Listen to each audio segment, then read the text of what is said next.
Namo Amida. Namo Amida.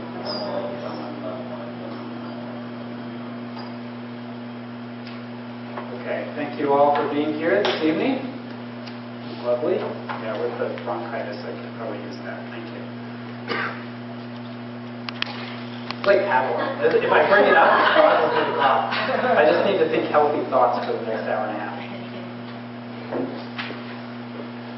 Okay, so we are still on the theme of compassion, as you might imagine. It's a large subject, and there's still plenty more to say. Tonight, I'll start with a few remarks, and then we've been talking sort of in the abstract about elements of compassion from the Buddhist tradition.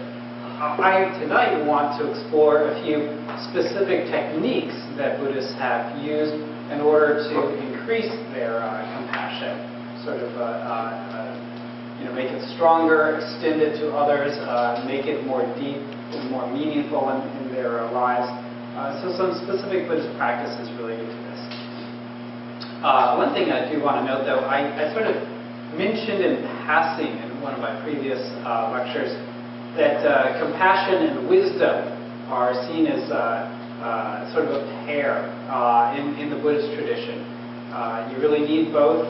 Buddhahood, rather, the achievement of Buddhahood is the perfecting of wisdom and compassion. Basically, the definition of a Buddha from the Mahayana standpoint is a person who has perfect wisdom and perfect compassion. That is to say, perfected wisdom and perfected compassion over a process of practice. And this leads then, of course, to liberation from suffering and ignorance.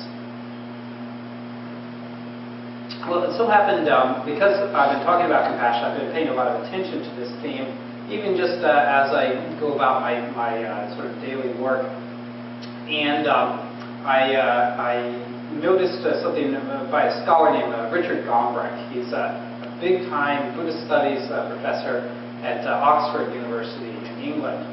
And so I saw a little breadcrumb or something from him, so I followed up on it because I wanted to bring it up with you guys.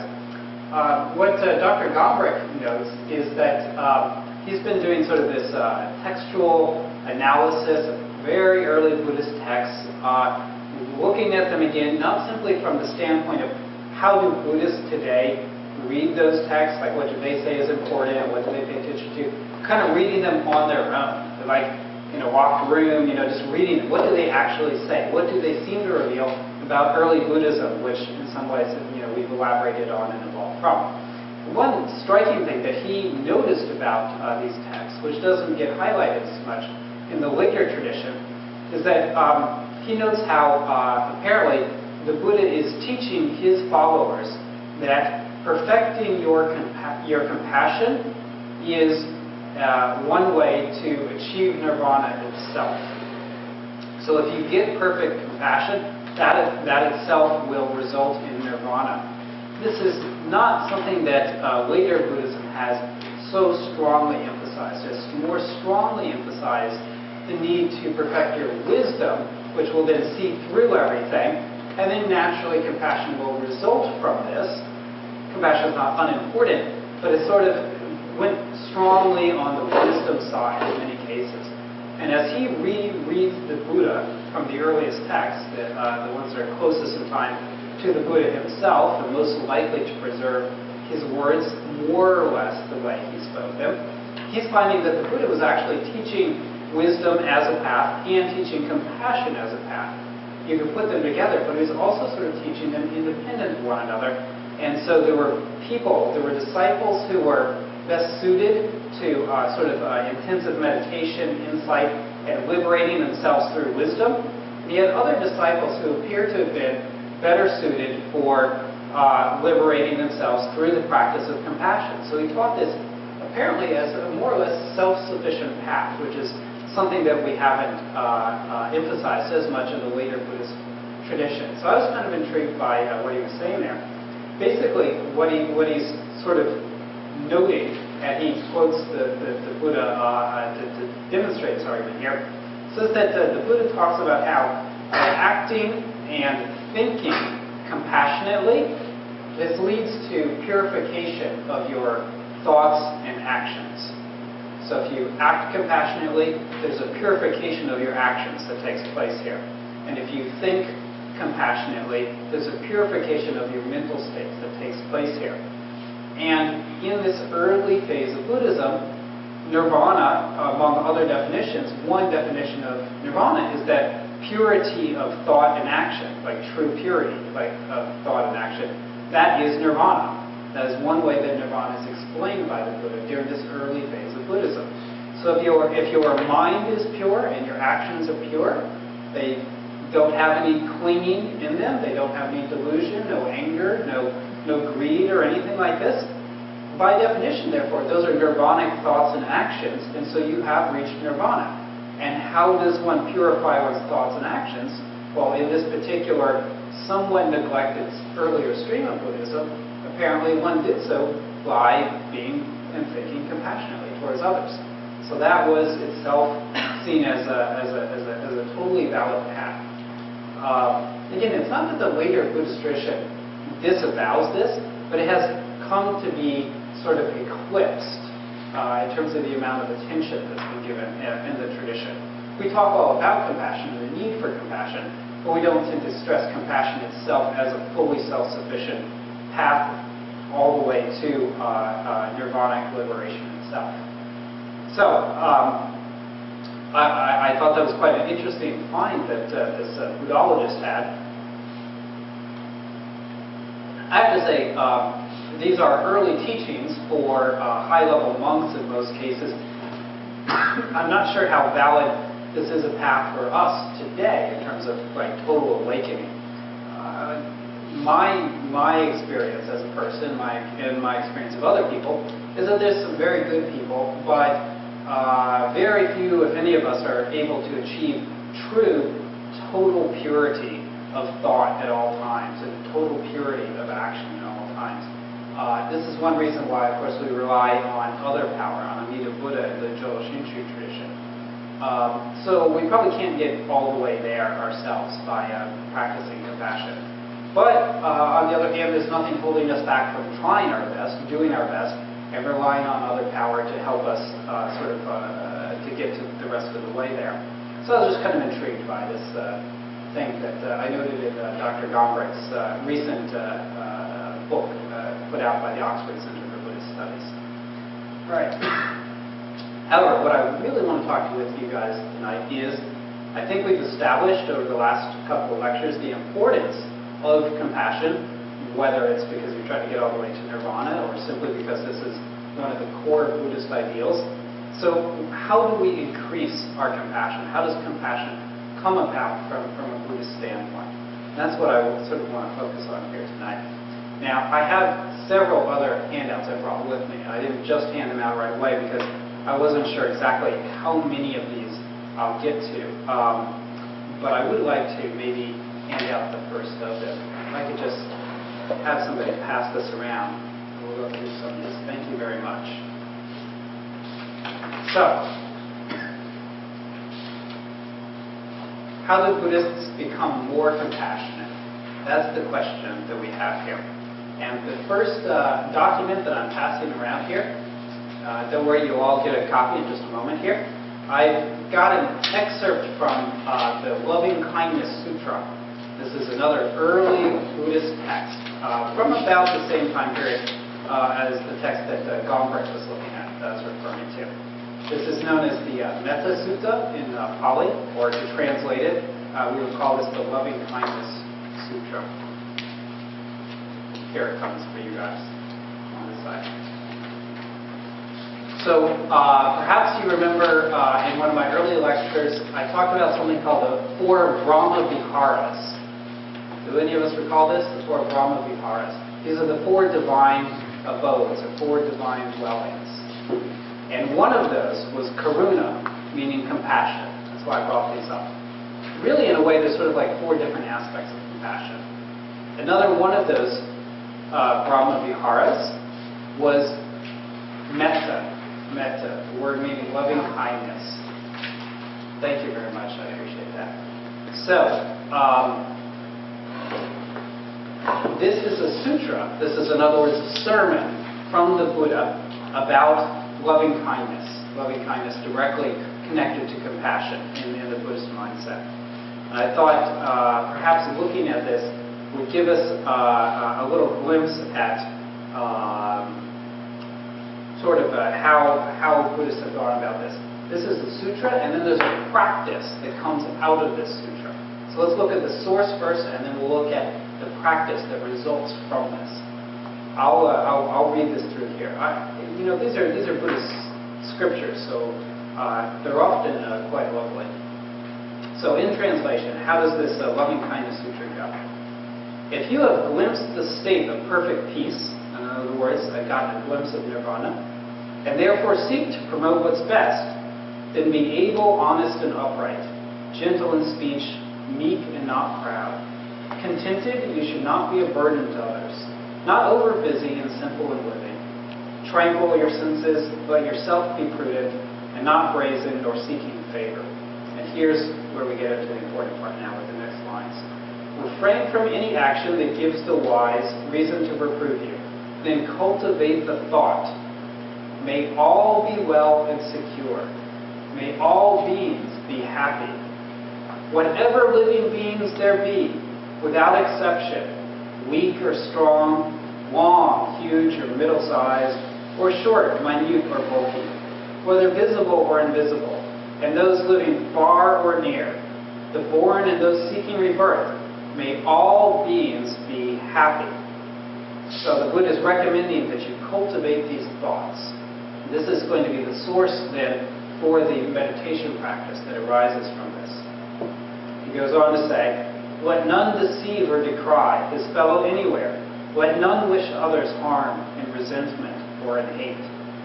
Just as with her own life, a mother shields from hurt her only child, let all-embracing thoughts for all beings be yours.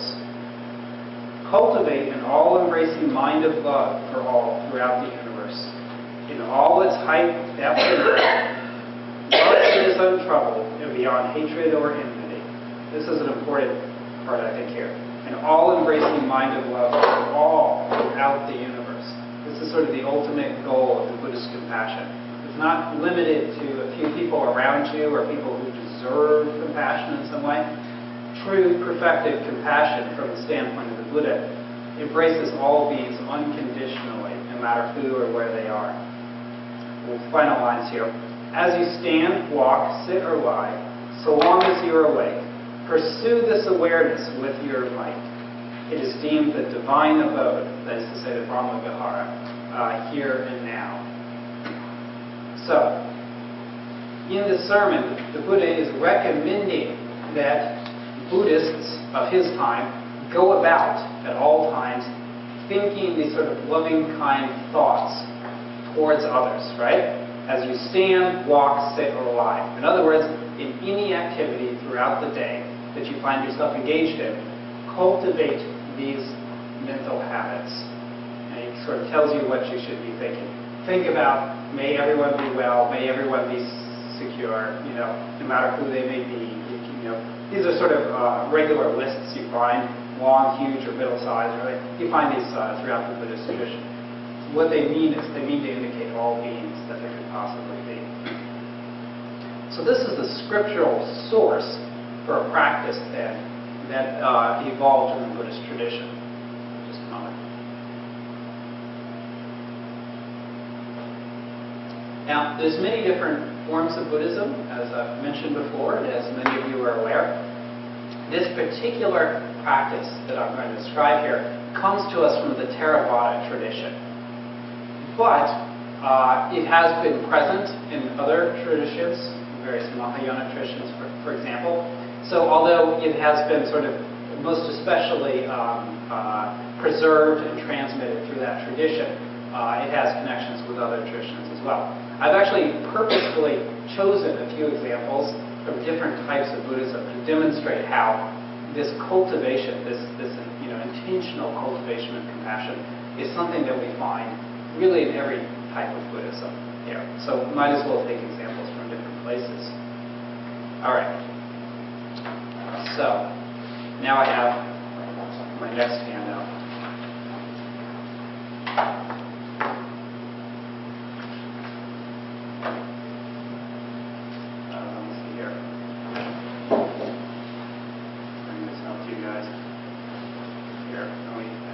take some and pass them back, right? And I'll put some over here. Take some, I think, and just, yeah, pass them back. It should be enough for everyone on both sides.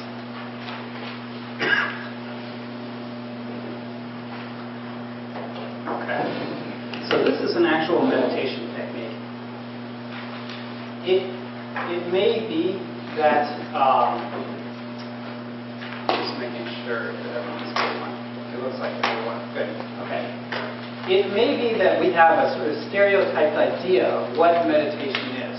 Often we think meditation is sitting with your back straight, and your hands in your lap, and being very quiet, and following your breath perhaps, breathing in, breathing out, and just doing that for a long, long period of time. That is, of course, one type of meditation, but there's a great diversity of different meditation techniques in the various Buddhist traditions. So this is another one. That's sort of just following your breath or just sitting, not thinking of anything. That's what we call a formless meditation. But there's a great many types of meditation that have forms to them. So they describe specifically what you should do, how you should sort of follow the meditation as it goes along. This is one of those meditations with form, because it meditates on loving kindness, meditates in order to increase loving kindness. So let me look at this here with you all. This is what we call metta, or loving kindness meditation. So if you're going to perform this meditation, it is loving kindness, that's an emotion. So it's an emotion that needs to have an object. And as this meditation proceeds, you go through a list of different objects for your loving kindness, for your compassion. You begin with yourself in this practice.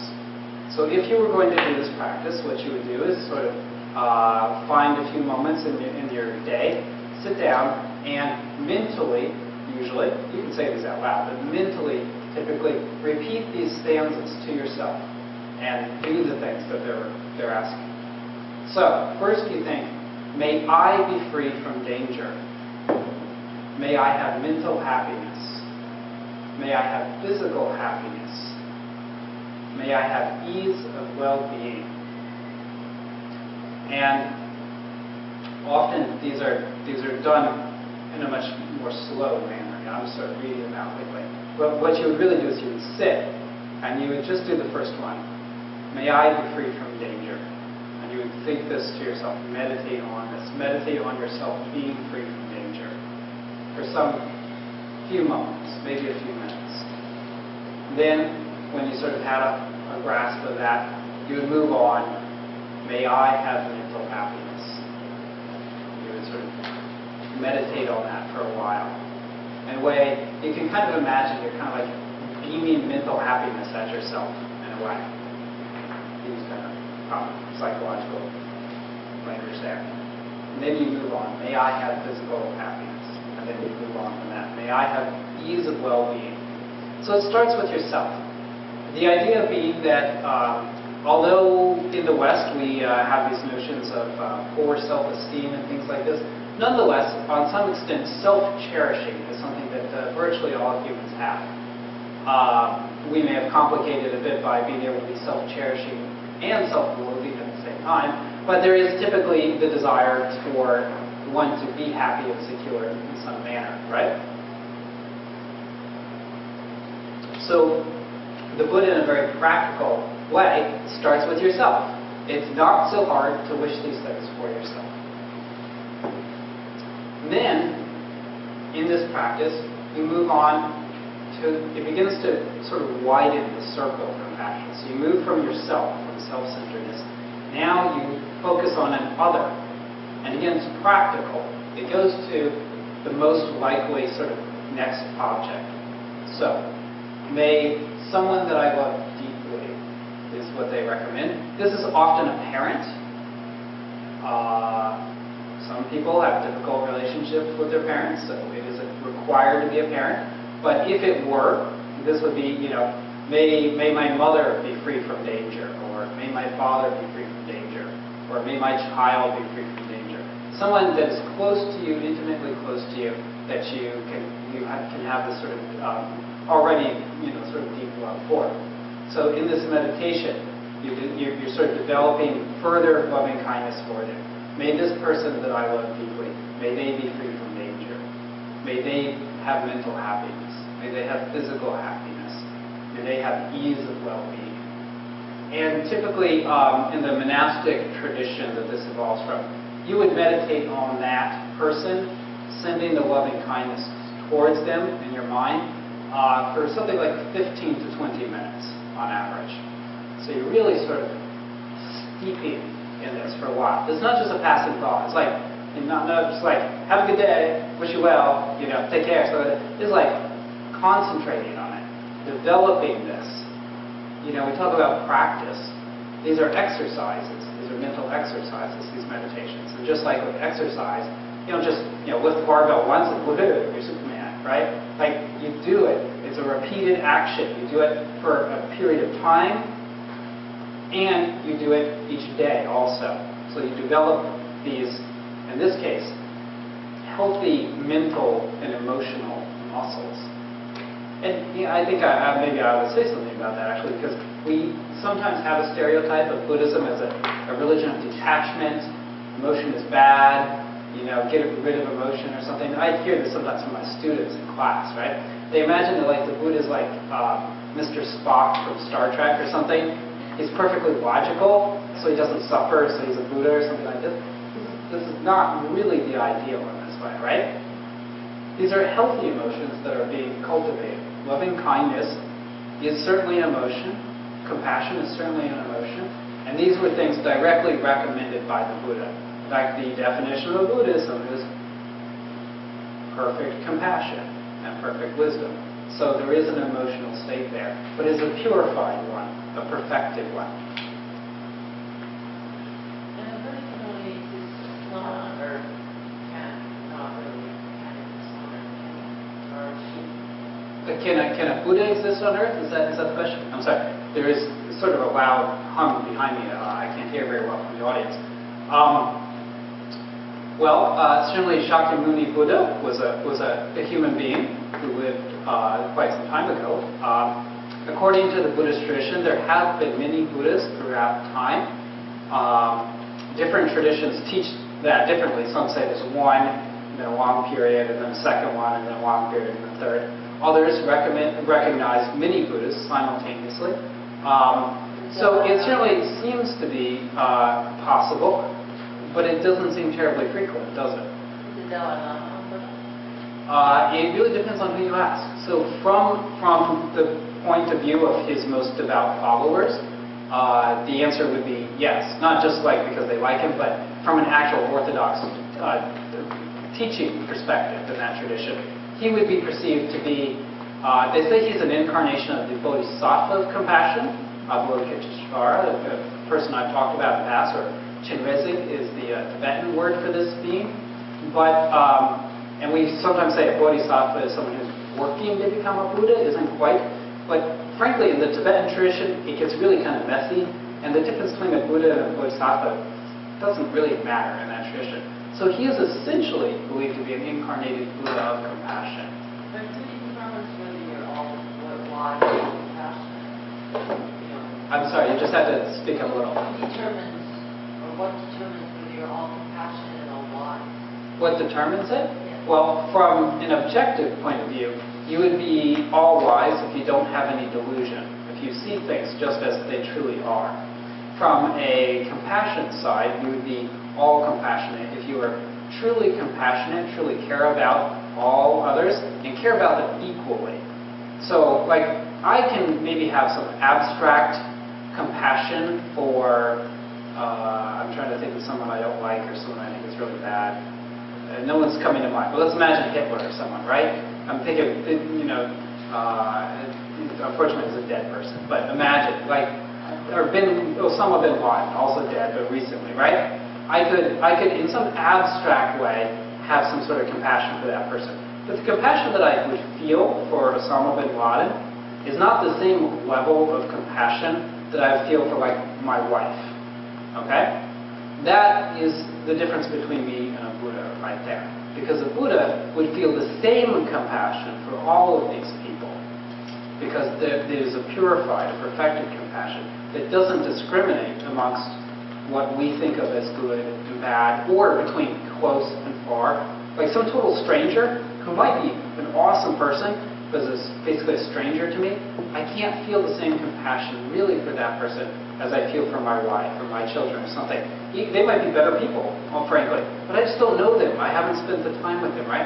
The Buddha is not thinking in the same way. The Buddha relates to everyone as being equally worthy. And yeah, all sentient beings. Actually, that's a good point.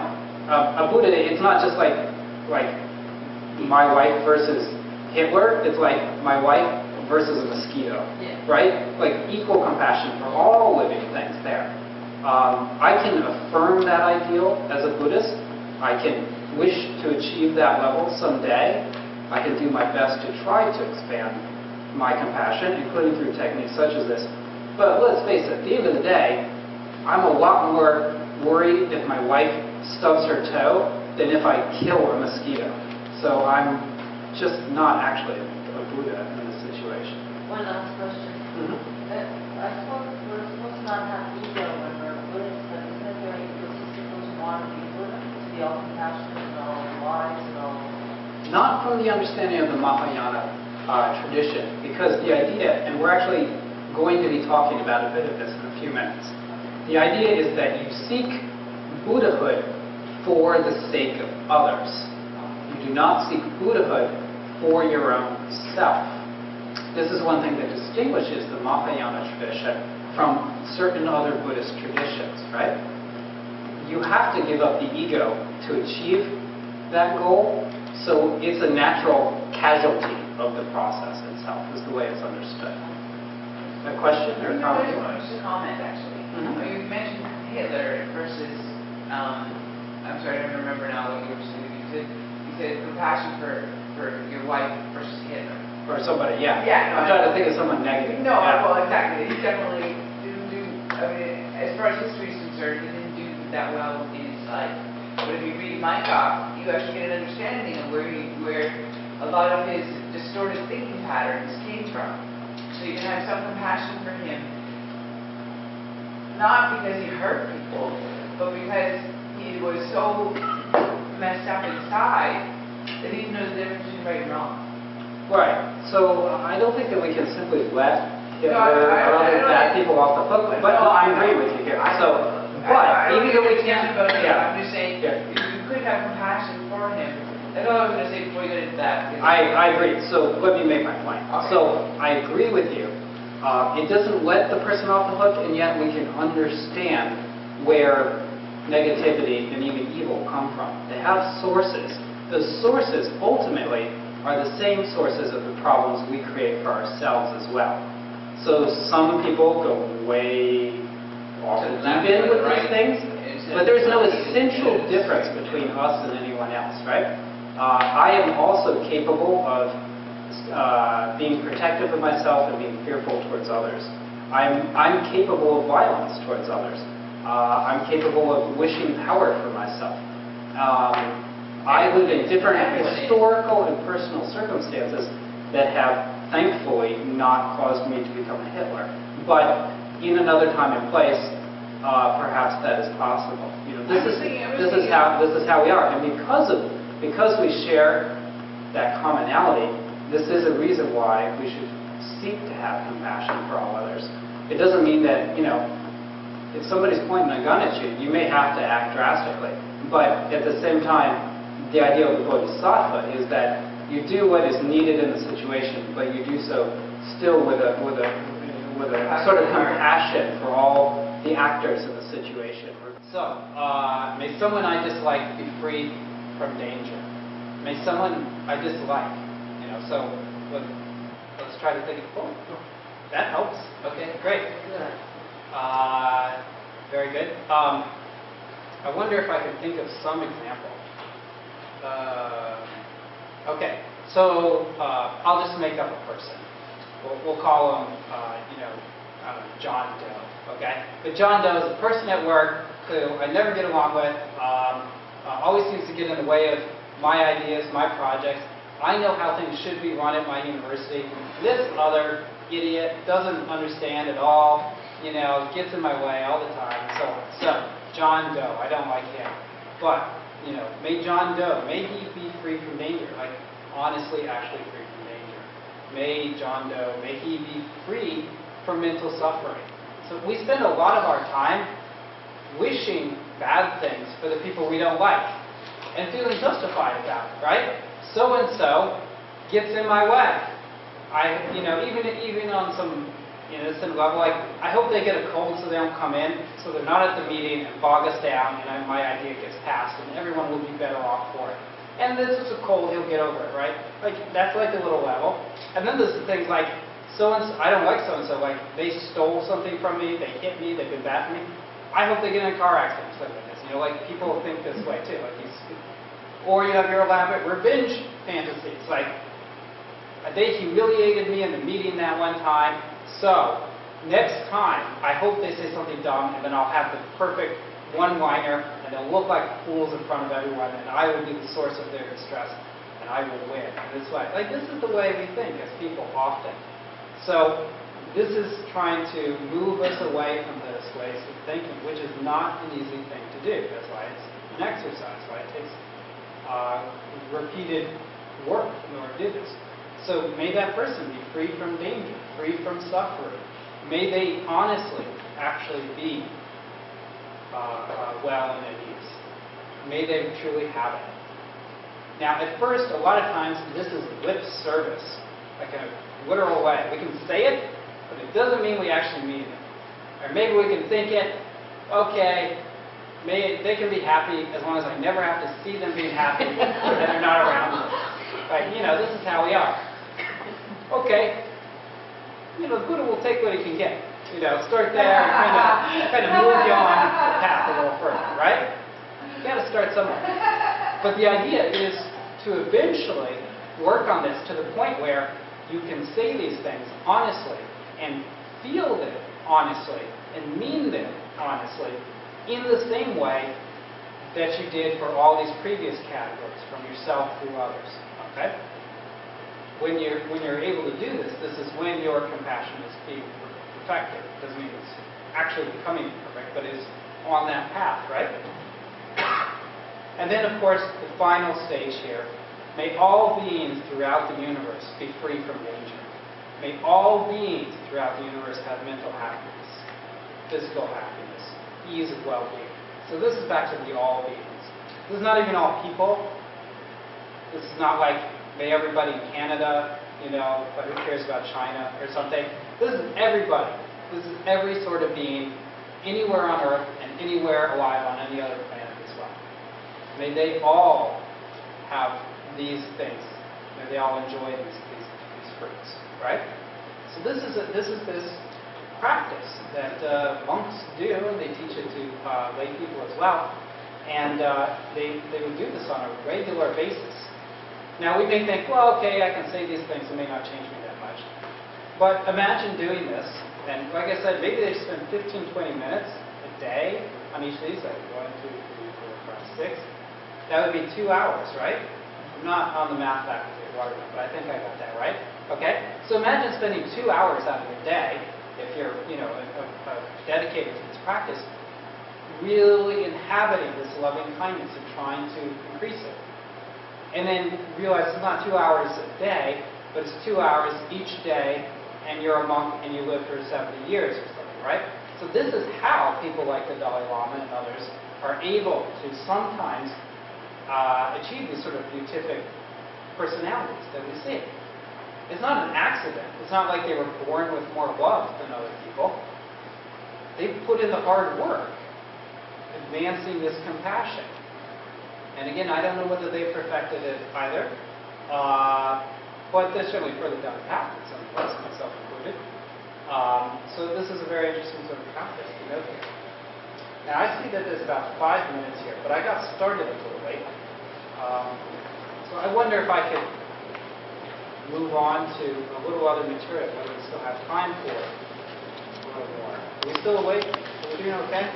I don't see anyone actively sleeping, so this is already better than my lecture at school. Okay. Yeah, okay. This takes a little while, but I'm going to go ahead and pass this one out as well, because I think we have time. Maybe I'll go another 10 minutes. Maybe we'll have a discussion a little shorter today. I think you'll find this quite interesting. So why don't we go ahead and take a shot at it here, so that you guys in the back have a few as well. Okay, so I'm just going to skip over the all beings have been known others thing, and I'll come back to that in a future lecture. So what I'm passing out here is another excerpt from another Buddhist scripture. This is not from the sermons of Buddha, so these are not sutras. This is an excerpt from The Way of the Bodhisattva, a text written by Shantideva, a Mahayana Buddhist monk in southern India in the early 700s, so a long time ago, in other words, going on about 1,300 years at this point. This text has been preserved for us in the Tibetan tradition, and is very, very popular in Tibetan Buddhism. But its origins are in general Indian Mahayana, which is to say the same origins for the Jodo Shinshu tradition as well. So I would just want to go in a different direction and show you a different tradition and its take on these things. So Shantideva teaches a number of different types of practices, and one of the interesting ones is the equality of self and other. And I have pulled some of the verses in translation out of this text, and we can see how he's approaching. So this is a later tradition, a later Buddhist tradition. How have they sort of elaborated on this idea of loving kindness or compassion for others? So I'll read it here. Hopefully you can hear me even without the microphone. Strive at first to meditate upon the sameness of yourself and others. In joy and sorrow, all are equal. Thus be guardian of all as of yourself. In other words, guard all others the way you guard yourself. The hand and other limbs are many and distinct, but all are one body to be kept and guarded. Likewise, different beings and their joys and sorrows are, like me, all one in wanting happiness. And therefore I'll dispel the pain of others, for it is simply pain just like my own.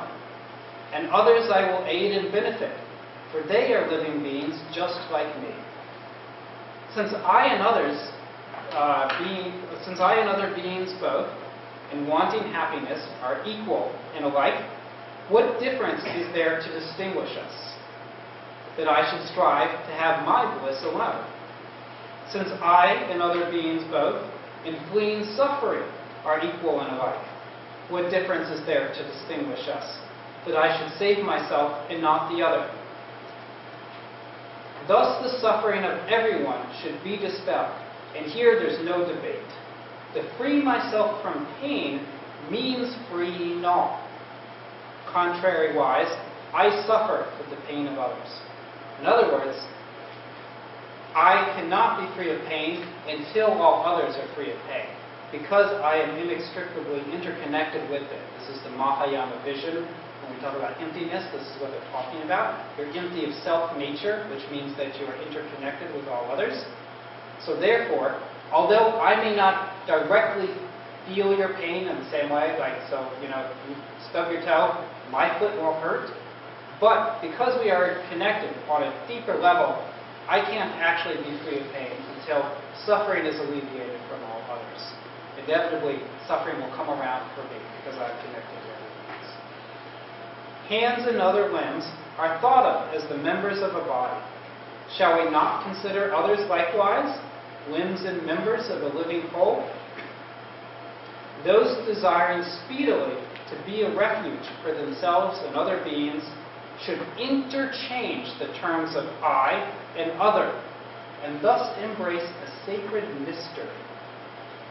The truth, therefore, is this, that you should wholly give yourself and take the other's place. The Buddha did not lie in what he said. You'll see the benefits that come from it. So what is this? This is the practice of exchanging or equating self and other. This isn't just nice poetry here. This is an actual meditation practice. These are verses that are meant to be acted upon.